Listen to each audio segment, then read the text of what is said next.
Hello everyone. आज हम लोग वीनस पाइप्स एंड ट्यूब्स जो कि एक स्मॉल कैप कंपनी है, आज हम लोग उसका स्टॉक रिसर्च करेंगे। स्टॉक रिसर्च को मैंने मेनली पूरे रिसर्च को मैंने मेनली 7 पार्ट्स में डिवाइड किया है। पहला पॉइंट है कंपनी ओवरव्यू। सेकंड है कंपनी के प्रोडक्ट्स क्या हैं। थर्ड है फाइनेंशियल ओवरव्यू। फोर्थ बात करेंगे हम लोग कंपनी के जो एक्सपेंशन प्लान है। फिफ्थ पॉइंट पे हम लोग डिस्कस करेंगे कि इन्वेस्टर कॉन कॉल के मेन पॉइंट्स हाइलाइट्स क्या क्या हैं। फिर हम लोग technical analysis and then last में हम लोग स्टॉक ओवरव्यू देखेंगे। वीनस पाइप्स एंड ट्यूब्स 2015 में कंपनी फॉर्म हुई थी। कंपनी ऐसा मैन्युफैक्चरर का बहुत लंबा ट्रैक रिकॉर्ड नहीं है। अभी कंपनी नई ही है, 10 साल 9 साल पुरानी ही कंपनी है। वीनस पाइप एंड ट्यूब्स जो है मेनली 2 ब्रॉड कैटेगरीज में काम करती है। पहला seamless tubes and pipes, second one is welded tubes और पाइप्स। तो सीमलेस ट्यूब्स एंड पाइप्स में क्या होता है, एक सिंगल मेटल लो, आप उसके थ्रू जो आप ट्यूब्स बनाते हैं या फिर पाइप्स बनाते हैं, उसको सीमलेस बोलते हैं। एंड द वेल्डेड ऐसा नेम सजेस्ट, उसमें मल्टीपल मेटल शीट्स को ज्वाइंट करके या मोर देन 2 मेटल शीट्स को ज्वाइन करके बनाते हैं, तो उसको हम बोलते हैं वेल्डेड ट्यूब्स और pipes. Seamless pipes and tubes में क्या होता है, उसको हाई मैन्युफैक्चरिंग टेक्नोलॉजी लगती है इसमें। तो टेक्नोलॉजी हाई रहती है क्योंकि सिंगल मेटल से हम बनाते हैं इसको। इस इसका कॉस्ट भी, manufacturing cost as compare to welded tubes and pipe से ज़्यादा होती है, बिकॉज़ इसमें हाई टेक्नोलॉजी लगती है और कोई जॉइंट नहीं होता है। इसकी वजह से ही कंपनी हाई प्रेशर्स, जो इसके weld seamless tubes and pipes होते हैं वो हाई प्रेशर झेल पाते हैं, क्योंकि जॉइंट नहीं है तो कहीं टूटने का तो उतना ज़्यादा डर नहीं है। जहाँ जॉइंट होता है वहीं पे थोड़ी वो डर रहता है कि पाइप टूट सकती है। ये हो गई mainly 2 categories, stainless and welded. अब प्रोडक्ट्स इनके क्या क्या हैं, तो पहला प्रोडक्ट ये है stainless steel heat exchanger tube है। सेकंड है हाइड्रोलिक इंस्ट्रूमेंटेशन ट्यूब। थर्ड है बॉक्स पाइप, फिर stainless welded pipe and the last one is stainless steel seamless pipe. जो कंपनी के जो प्रोडक्ट्स हैं वो डिफरेंट डिफरेंट इंडस्ट्रीज़ में यूज़ होते हैं, जैसे thermal, nuclear and thermal power generation, automotive, aerospace, marine equipment. तो ये डिफरेंट डिफरेंट इंडस्ट्रीज़ में होती है, ना कि ऐसा रिटेलर, ऐसा नॉर्मल पीपल इसको यूजली यूज़ नहीं करते हैं। तो ऐसे ये डिफरेंट डिफरेंट एप्लीकेशंस हैं जो आप स्क्रीन पे है, आप देख सकते हैं कि सभी पाइप्स का यूज़ कहाँ कहाँ होता है। जब हम किसी कंपनी का एनालिसिस करते हैं तो उसमें मेन इंपॉर्टेंट पैरामीटर्स जो देखा जाता है वो होती है रेवेन्यू। कितनी कंपनी का सेल्स कैसा रहा पिछले 5 साल का, मैं तो 5 साल का ही कंसिडर करता हूँ। तो अगर कोई स्मॉल कैप कंपनी है, मोर देन 30% ग्रो कर रही है, मिड कैप है तो 20% अगर ग्रो कर रही है, तो आई विल कंसिडर कि हाँ एक अच्छी कंपनी है। तो for the beans pipe and tubes का अगर आप देखेंगे तो ये कंपाउंडेड जो ग्रोथ रेट है रेवेन्यू का कंपनी का, वो 30% है, सॉरी 45% है। अगर आप देखेंगे तो कंपनी का जो मार्जिन है, ग्रॉस प्रॉफिट मार्जिन में जो होता है कॉस्ट ऑफ गुड्स सोल्ड, जो कि डायरेक्टली लिंकेड होता है इन्फ्लेशन से। अगर इन्फ्लेशन ज़्यादा रहा, होल प्राइस इन्फ्लेशन अगर ज़्यादा रहा, तो ग्रॉस मार्जिन होता है, ग्रॉस प्रॉफिट मार्जिन वो थोड़ा कम हो जाता है। तो वही चीज़ हमको देखना होता है कि ग्रॉस प्रॉफिट मार्जिन कंपनी का कैसा था पिछले 5 सालों में। देखेंगे तो फिर एक अच्छे मतलब कंपनी का जो ग्रॉस प्रॉफिट मार्जिन है वो काफ़ी अच्छा है, अराउंड 28% है लास्ट फाइनेंशियल ईयर में। उसके बाद देखते हैं EBITDA margin, earning before interest tax and depreciation and amortisation margin कितनी है कंपनी की। उसमें दो कॉस्ट, उसमें क्या होता है कि अगर ये तो कांस्टेंट रहे तो अच्छा है, या फिर बढ़ता रहे तो अच्छा है। डिक्लाइन अगर एबिटा मार्जिन है तो वो एक गुड शाइन नहीं है कंपनी का। तो फिर अगर डिक्लाइन है तो हम उसको मतलब इन डेप्थ में एनालाइज करेंगे और भी मतलब देखेंगे कि ये उसकी एबिटा मार्जिन क्यों गिरा। तो वी कैन मतलब try to figure out different reason for that. But अगर ग्रो है और ग्रो कर रहा है तो एक अच्छा है। तो कंपनी का जो एबिटा मार्जिन अराउंड 18% है। अब जैसे बोल सकते हो कि क्या हमेशा 18% रहेगा, तो ऐसा नहीं है। अब ये डिपेंड करता है कि कंपनी का उस समय रॉ मटेरियल कॉस्ट कैसा था। रॉ मटेरियल कॉस्ट का मतलब जो इन्फ्लेशन से लिंक है वो बढ़ा है घटा है, तो वो भी देखना ज़रूरी है। And the third one is profit after tax. Profit of tax आप देखोगे तो कंपनी का कहाँ पिछले मतलब फाइनेंशियल ईयर 2020 में 5-4 करोड़ के आसपास था, अब ये 80 न मतलब 85 करोड़ के आसपास है। तो अराउंड इनका जो ग्रोथ हुई है वो अराउंड 113% कंपाउंडेड ग्रोथ है इनका। एक बहुत ज़बरदस्त नंबर आप इसको बोल सकते हो। तो क्या हम ये एज्यूम करें कि यही कंटिन्यू रहेगा? ऐसा बिल्कुल नहीं है कि यही कंटिन्यू रहेगा। पहले हो सकता हो मतलब पूरा अगर आप 5 साल का बैठ के आप पढ़ोगे, डिटेल निकालोगे, एनालिसिस करोगे तो उसमें आपको देखना पड़ेगा कि ऑपरेशनली कंपनी ने कितना इम्प्रूव किया है। ऐसा तो नहीं है कि मतलब कुछ भी नंबर दे रहे हैं। ऑपरेशनली कंपनी ने काफ़ी अच्छा किया है। अगर आप पिछले 5 साल का देखोगे तो कंपनी ऑपरेशनली काफ़ी इम्प्रूव कर रही है, ये दिखा रहा है। आप देखो ना पैड मार्जिन जो होता है वो लास्ट में जो मार्जिन कंपनी अर्न करती है उसके बैलेंस शीट जो इनकम है उनका प्रॉफिट आफ्टर टैक्स जो है वो मार्जिन है कंपनी का 10% है। मैन्युफैक्चरिंग कंपनीज का इसी के आसपास ही रहता है 10% के अराउंड राउंड। तो आप ये भी देखना रहता है कि कंपनी का जो मार्जिन कैसा है। तो कंपनी का इस केस में कंपनी का जो मार्जिन है वो काफ़ी अच्छा है। कहाँ कहाँ 2020 फाइनेंशियल ईयर 20 में कंपनी का 2-3% मार्जिन था, अभी 10% मार्जिन है। तो कंपनी जो है ये थोड़ी इम्प्रूव कर रही है, इनके जो ऑपरेशंस हैं वो काफ़ी इम्प्रूव हो रहे हैं। अब इसका डिफरेंट कई रीज़न हो सकते हैं कि मैनेजमेंट ने ऑफकोर्स टफ कॉल लिए, अब now they are doing good in that case, तो ये भी रहता है। तो ओवरऑल अगर मैं बोलूँ तो कंपनी जो रेवेन्यू है वो काफ़ी अच्छा ग्रो कर रहा है, इनका पैट काफ़ी अच्छा ग्रो कर रहा है, प्रॉफिट आफ्टर टैक्स भी काफ़ी अच्छा ग्रो कर रहा है और पैट मार्जिन भी काफ़ी अच्छा ग्रो कर रहा है। तो कंपनी एज अ फाइनेंशियल अब प्रॉफिट एंड लॉस स्टेटमेंट से बहुत अच्छा कंपनी परफॉर्म कर रही है।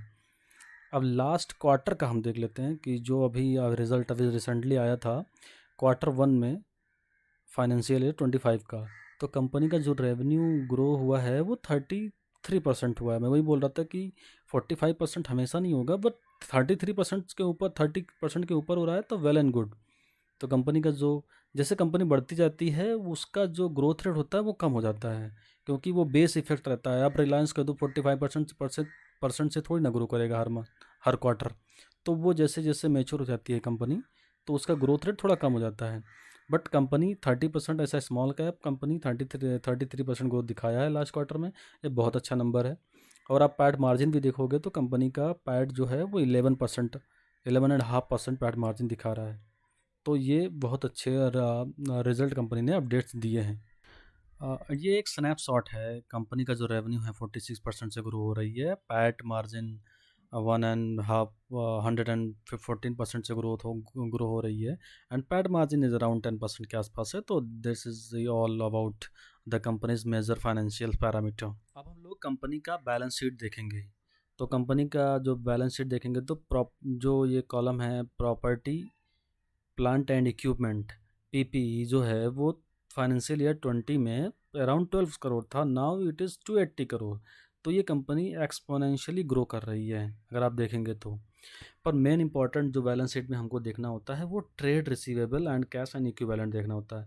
अदर पैरामीटर आप देख सकते हैं वो छोटे छोटे नंबर हैं, बट आप ट्रेड रिसीवेबल पे फोकस करोगे तो ये बहुत ज़्यादा दिख रहा है। मतलब लास्ट फाइनेंशियल ईयर में 70 करोड़ था, नाउ ये 170 करोड़ है। इसका मतलब ट्रेड रिसीवेबल क्या होता है कि कंपनी ने जितने क्रेडिट पे बेचे हैं, जितने उधार दिए हैं, तो उनसे कितना कम पैसा लेने को रह गया है। तो ये नंबर देखोगे आप 70 सीआर था, अब 170 सीआर मतलब 177 सीआर है। तो ये एक थोड़ा कंसर्निंग पॉइंट है, कंपनी इसको कैसे मैनेज करती है वो भी देखने वाली चीज़ है, क्योंकि आप सारा कुछ उधार पे बेच रहे हो तो ये भी देखने वाली चीज़ है। 170 सीआर रेवेन्यू का आप 177 सी आर आप उधार पे दे रहे हो, तो ये थोड़ा एक कंसर्निंग चीज़ है। बट इतना भी ज़्यादा नहीं है, क्योंकि आप कंपनी का जब रेवेन्यू देखेंगे तो लास्ट जो फाइनेंशियल ईयर में 802 था, 800 करोड़ में से इन्होंने 177 करोड़ इन्होंने उधार पे दिए। अभी उतने उनके पैसे मतलब बाकी हैं आने ही, कंपनी के इतने पैसे भी बाकी हैं। तो ये थोड़ा एक कंसर्निंग पॉइंट है। अब ये हो गया एसेट साइड। लाइबिलिटी साइड में आप देखेंगे शेयर कैपिटल में बहुत इंपॉर्टेंट होता है कि जो कंपनी ने इक्विटी के थ्रू के पैसे और तो नहीं मतलब बढ़ तो नहीं रहा है। अगर इक्विटी बढ़ गया तो क्या होता है ईपीएस अर्निंग पर शेयर घट जाएगा अपना। तो क्या होता है शेयर कैपिटल कंपनी का कांस्टेंट होना चाहिए, ज़्यादा बढ़ना नहीं चाहिए। ठीक है। तो आप देखेंगे तो कंपनी का जो लास्ट 2 ईयर का जो शेयर का कैपिटल है वो कांस्टेंट है, वो सही है। बोरोइंग में देखने वाली चीज़ है, बोरोइंग में अब जब करंट लायबिलिटी देखो, लॉन्ग टर्म बोरोइंग जो जो है वो 30 सीआर है, वो मतलब गुड नंबर, मतलब इतना बहुत ज़्यादा वो नहीं है। बट जो कंसर्निंग पॉइंट है ये यहाँ पे है, करंट लायबिलिटी में ये जो बोरोइंग है 115 सी आर है, 115 करोड़ का कंपनी पर शॉर्ट टर्म लायबिलिटी है। ये थोड़ा कंसर्निंग पॉइंट है। कंपनी ने अभी एक्सपेंशन प्लान इनका चल रहा है, तो उसके थ्रू मुझे लगता है उसके लिए ही पैसे कंपनी ने उठाए हैं। और कंसर्निंग पॉइंट ये है क्योंकि इनको 115 सी आर को जो लायबिलिटी है, 115 करोड़ की जो लायबिलिटी है, वो इस नेक्स्ट ईयर फाइनेंशियल ईयर में ही इनको पे करने हैं। तो ये थोड़ा आप एक कह सकते हो कंसर्निंग पॉइंट है यहाँ पे। और ट्रेड पेएबल देखो, कंपनी का जो उधार बाकी है, जितना उधार बाकी है, जैसे जो सप्लायर होते हैं कंपनी को, सप्लायर को कितने पैसे देने हैं, तो वो भी 170 करोड़ है, समझ रहे हो। तो ये जो लायबिलिटी कंपनी का है शॉर्ट टर्म में वो थोड़ा ज़्यादा है। बस एक यही दो पॉइंट इस बैलेंस शीट में तो थोड़ा कंसर्निंग लगा। अब हम लोग कंपनी का एक्सपेंशन प्लान देखेंगे। तो एक्सपेंशन प्लान में आप देखेंगे तो जो थर्ड पॉइंट है, कंपनी का जो रॉ मटेरियल जो आने वाला है वो एग्जिस्टिंग वेस्टेज एंड स्क्रैप से आएगा। यानी कि जो पाइप्स एंड ट्यूब जो कंपनी बनाती है और उसको जो कट करती है छोटे छोटे पार्ट में, जो वेस्टेज बच जाते हैं, अब उसी को कंपनी ऐसा रॉ मटेरियल यूज़ करेगी बनाने के लिए, फिटिंग सॉल्यूशंस बनाने के लिए कंपनी ऐसा उसको रॉ मटेरियल यूज़ करेगी, जो इसकी वजह से जो फिटिंग का आप रेवेन्यू बढ़ जाएगा आपका। अगर आप देखो तो रेवेन्यू, आप फिटिंग सॉल्यूशंस आप बेच रहे हो तो रेवेन्यू आपका बढ़ेगा ही बढ़ेगा। बट रॉ मटेरियल जो आप वेस्टेज था आप उसके थ्रू कर रहे हो, तो रॉ मटेरियल आपका कॉस्ट कम हो जाएगा। तो ये कंपनी के लिए बहुत अच्छी चीज़ है। अगर आप देखो तो कि कॉस्ट आपका नहीं बढ़ रहा है, मतलब कॉस्ट थोड़ा बहुत बढ़ेगा, बट अगर आपका रेवेन्यू काफ़ी अच्छा बढ़ेगा। कंपनी के मेनली दो प्रोजेक्ट हैं जो कि फिटिंग सॉल्यूशंस में अभी काम शुरू करेंगे। तो उनका जो पहले प्रोजेक्ट का जो फेज़ 1 है, फिटिंग एंड वेल्डेड ट्यूब्स का जो प्रोजेक्ट कॉस्ट है वो 115 सीआर है। और उसका जो टाइमलाइन है, जो उसकी कंप्लीशन का जो टाइमलाइन है वो मार्च 2025 में, 1 साल बाद है। और द सेकंड वन, जो सेकंड इनका जो प्रोजेक्ट है वो है fitting seamless welded pipes and tubes. इसका जो प्रोजेक्ट जो कॉस्ट है वो 60 सीआर है। और ये जो इसका कंप्लीशन ईयर है वो दिसंबर 2025 में है। पर अब दोनों में देखोगे, मार्जिन की मैं बात कर रहा था अभी, मैंने पिछले स्लाइड्स में बात किया कि कंपनी का मार्जिन, रेवेन्यू ज़्यादा बढ़ेगा क्योंकि बिकॉज रॉ मटेरियल की कॉस्ट कम रहेगी, तो मार्जिन इनका हाई रहने वाला है। अब हम लोग शॉर्ट एनालिसिस करेंगे। किसी भी कंपनी को अगर आप एनालाइज कर रहे हो तो शॉर्ट एनालिसिस करना मुझे लगता है वो बहुत इंपॉर्टेंट हो जाता है। आपको देखना पड़ता है कि कंपनी की स्ट्रेंथ क्या है, वीकनेस क्या है, क्या अपॉर्चुनिटीज़ हैं, थ्रेट क्या है। तो कंपनी का अगर हम स्ट्रेंथ देखेंगे तो strong financial performance, no doubt. हमने देखा कि पिछले ही स्लाइड्स में कि कितना का रेवेन्यू कितने अच्छे से ग्रो हो रहा है, पैड मार्जिन कितना अच्छा है। डाइवर्सिफाइड कस्टमर है, कस्टमर बेस है कंपनी के पास। इनके पास इंटरनेशनली एक्सपोर्ट भी करते हैं।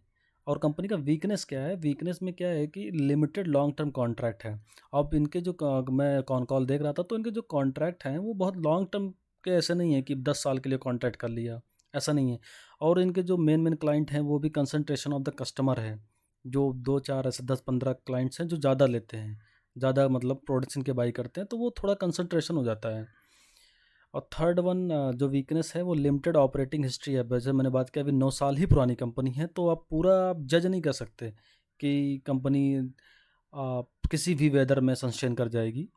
तो ये डिपेंड करता है, ये देखने का तरीका है कि कंपनी का जो लिमिटेड ऑपरेटिंग हिस्ट्री है केवल 9 साल की है। अपॉर्चुनिटी क्या है कंपनी का, ग्रोइंग मार्केट है वेल्डेड पाइप्स में, फोकस सेंटर है इनका, एंड कैपेसिटी एक्सपेंशन, जैसे हमने बात किया वो कैपेसिटी की एक्सपेंड कर रहे हैं। थ्रेट क्या है, कंपटीशन इसमें बहुत रहता है, मतलब चाइनीज़ फर्म के थ्रू कंपटीशन रहता है। रॉ मटेरियल कॉस्ट भी बहुत ज़्यादा फ्लक्चुएट करता रहता है। अगर आप देखेंगे CPI WPI को ट्रैक करेंगे तो कभी निगेटिव में तो कभी कभी 7 to 8% पॉजिटिव में भी पहुंच जाता है। तो ये थ्रेट भी कंपनी पर रॉ मटेरियल कॉस्ट में वो कॉस्ट फ्लक्चुएशन जो है उसकी वजह से थोड़ा उसके पैड मार्जिन पे इम्पैक्ट करता है। And the third one environmental regulations पे भी अगर कोई मैन्युफैक्चरिंग है स्टील वगैरह में, तो उनमें थोड़ा ये डर रहता है कि कोई कुछ कभी स्ट्रॉन्ग रेगुलेशन आ सकता है। अब हम कंपनी के कॉन कॉल का जो एनालिस्ट मीट होते हैं तो उसके मेजर हाइलाइट्स की बात करने वाला हूँ मैं। ये जो हाइलाइट है, जो फाइनेंशियल ईयर एंड हुआ 24 में, उसके बाद की कॉन कॉल की हाइलाइट है। तो कंपनी का जो मेन जो मुझे सबसे इम्पोर्टेंट चीज़ लगा वो लगा कि कंपनी का जो फोरकास्ट है, रेवेन्यू जो फोरकास्ट है, वो 25 और 26 में कितना रहने वाला है। तो कंपनी का जो रेवेन्यू टारगेट है वो अराउंड 30% है। And the second point is, company को भी रिसेंटली यूएस मार्केट में भी एंट्री मिल गई है। तो नाउ दे मतलब हैज़ अ ब्रॉडर मार्केट कि वो अपना प्रोडक्ट एक्सपोर्ट कर सकते हैं। एक्सपोर्ट करने का फ़ायदा ये होता है कि जब हम एक्सपोर्ट करते हैं ऐसा इंडियन कंपनी, तो उसमें उनका मार्जिन ज़्यादा होता है। तो जितना ज़्यादा एक्सपोर्ट करती है कंपनी, उनका मार्जिन उतना अच्छा रहता है और उनको एक ब्रॉड मार्केट मिल जाते हैं प्रोडक्ट सेल करने के लिए। तो ये दो अनाउंसमेंट जो मुझे लगा बहुत अच्छा लगा, इसके लिए मैंने यहाँ पे रखे हुए हैं। अब हम शेयर होल्डिंग पैटर्न देखेंगे कि कंपनी में मेजर शेयर होल्डर कौन कौन है। तो मेजर शेयर होल्डर प्रमोटर ही हैं जो 48.7% होल्ड करते हैं। Foreign institutional investor 4.3%। DII जो कि मतलब डोमेस्टिक इंस्टीट्यूशनल इन्वेस्टर, जिसमें मेनली म्यूचुअल फंड वगैरह होते हैं, वो 13% होल्ड करते हैं। और पब्लिक 34% होल्ड करती है और DII 13% होल्ड करती है। अब हम कंपनी का चार्ट्स देखते हैं कि कंपनी ने पिछले एक साल में कैसा परफॉर्मेंस रहा है स्टॉक्स का। अगर आप देखेंगे तो कंपनी अराउंड अराउंड 700 के आसपास थी एक साल पहले, और नाउ इट इज़ 2100 के आसपास है। तो लगभग लगभग 3 टाइम्स ने स्टॉक ने रिटर्न दिया है। तो कंपनी काफ़ी अच्छा मतलब स्टॉक्स में का रिटर्न काफ़ी अच्छा दिया है इन्वेस्टर्स को। आप देखेंगे तो वन वे रैली है यहाँ से भागते भागते। अब यहाँ पे जो चैनल दिख रहा है आपको, यहाँ पे थोड़ा पॉज ले रही है कंपनी। अब देखते हैं ये ऊपर जाती है या नीचे जाती है। ये डिपेंड करेगा कि पर मार्केट का कैसा रहता है। अगर जिस तरह अभी बुलिश मार्केट है, अगर ऐसा ही रहा तो कंपनी का मतलब परफॉर्मेंस स्टॉक्स में वी आर एक्सपेक्टिंग की और जाना चाहिए। अब हम स्टॉक ओवरव्यू देखते हैं। तो इसमें पहला पैरामीटर में देखते हैं market capitalisation around 4400 CR, 4400 crore के आसपास है। तो ये जो स्मॉल कैप कंपनी है तो ठीक है, मतलब 4500 करोड़ के आसपास ही कंपनी है। एंड स्टॉक पी हम लोग देखते हैं जो कि दिखाता है कि शेयर महंगा है सस्ता है। तो 46 नंबर दिखा है। 46 का कोई मतलब सिग्निफिकेंट नहीं है। अगर आप 46 देखते हो तो इट इज़ गुड और बैड। तो ऐसे हम कंपेयर करेंगे इसको, इस 46 को कंपेयर करेंगे इंडस्ट्री पी से। अगर आप इंडस्ट्री पी देखोगे 28 है। तो आप कह सकते हो कि जो बेनस 5 ट्यूब्स का जो स्टॉक्स है वो भी महंगा है as compare to one we compare to industry. But ये इन्वेस्टर के ऊपर होता है कि वो इसको कैसे देखते हैं। कई लोग बोलेंगे कि महंगा इसलिए है क्योंकि इसके फाइनेंशियल पोजीशन अच्छी है, बैलेंस शीट अच्छा है, एवरीथिंग इज़ गुड, तो इसको प्रीमियम दे रहे हैं। इसका ग्रोथ अच्छा है, तो फ्यूचर प्रोस्पेक्टिव अच्छा है, तो इसके लिए प्रीमियम दे रहे हैं। वो आप ये एक इंडिविजुअल इन्वेस्टर का कॉल होता है कि वो उसको कैसे देखेगा। बट इतना भी नहीं है, 28 है तो स्टॉक पी तो 180 तो नहीं है, मतलब 100-200 तो नहीं है ना। तो मतलब इसको इस नज़रिए से भी देख सकते हो आप। और एक इम्पॉर्टेंट फैक्टर होता है इसमें रिटर्न ऑन इक्विटी। कंपनी का 24% है, वो बहुत अच्छा नंबर है। More than 20% stock return on equity is considered, मतलब वो अच्छा माना जाता है कि एक अच्छा नंबर होता है। डिविडेंड यील्ड कंपनी का बहुत कम है। कंपनी डिविडेंड भी दे नहीं रही है जस्ट बिकॉज क्योंकि ग्रोथ पे फोकस करना है। तो जो पैसे आपने अर्न किया उसको आप इन्वेस्ट कर रहे हो, तो ये इन्वेस्टर के लिए, जो लॉन्ग टर्म इन्वेस्टर हैं उनके लिए अच्छा है। अगर जिनको डिविडेंड ही मतलब चाहिए वो इसमें उनके लिए कंपनी नहीं है। आप फेस वैल्यू देखोगे तो कंपनी का 10 रुपीज़ है। बाकी बुक वैल्यू भी 200 है, तो प्राइस टू बुक वैल्यू भी काफ़ी ज़्यादा आएगा, 10 के आसपास आएगा। तो थोड़ी महंगी है, मतलब नो डाउट कंपनी थोड़ा महंगा है। और देखोगे डेट भी 150 करोड़ का है एज़ पर स्टॉक स्क्रीनर से मैंने डेटा लिया है। तो ये आप देख सकते हो, ये पूरी कंपनी का जो प्लेज है, शेयर होल्डिंग प्लेज, कहीं इन्होंने प्लेज व्लेज नहीं किया हुआ है। तो ये है का स्टॉक्स ओवरव्यू। हमने मेन पैरामीटर्स पे डिस्कस कर लिए सारे पैरामीटर्स, मतलब मोस्टली जो इंपॉर्टेंट पैरामीटर होते हैं स्टॉक रिसर्च के लिए मैंने वो मोस्टली कवर कर दिए। और डिस्क्लेमर ये है कि मैंने इसमें ऑलरेडी इन्वेस्टमेंट है मेरा। एंड वन मोर थिंग कि मैं इसको 2-3 साल कंटिन्यू करने वाला हूँ, क्योंकि जैसे कॉन कॉल में ग्रोथ रेट जो इन्होंने दिया हुआ है वो मुझे अच्छा लगा। बाकी सारे पैरामीटर्स अच्छे हैं, कंपनी एक्सपेंशन मोड में है। तो मैंने मेनली ये देखा हुआ है कि जो कोई कंपनी एक्सपेंशन मोड में होती है उसका जो स्टॉक्स होता है वो काफ़ी अच्छा परफॉर्म करता है। इसकी वजह से मैंने अभी मेरा जो ड्यूरेशन है इन्वेस्टमेंट करने का वो लगभग लगभग 3 या 4 साल रहने वाला है। जब तक कंपनी मोर देन 30% तक ग्रोथ कर रही है तब तक मैं इन्वेस्टमेंट रहने वाला है। Thank you for watching this video.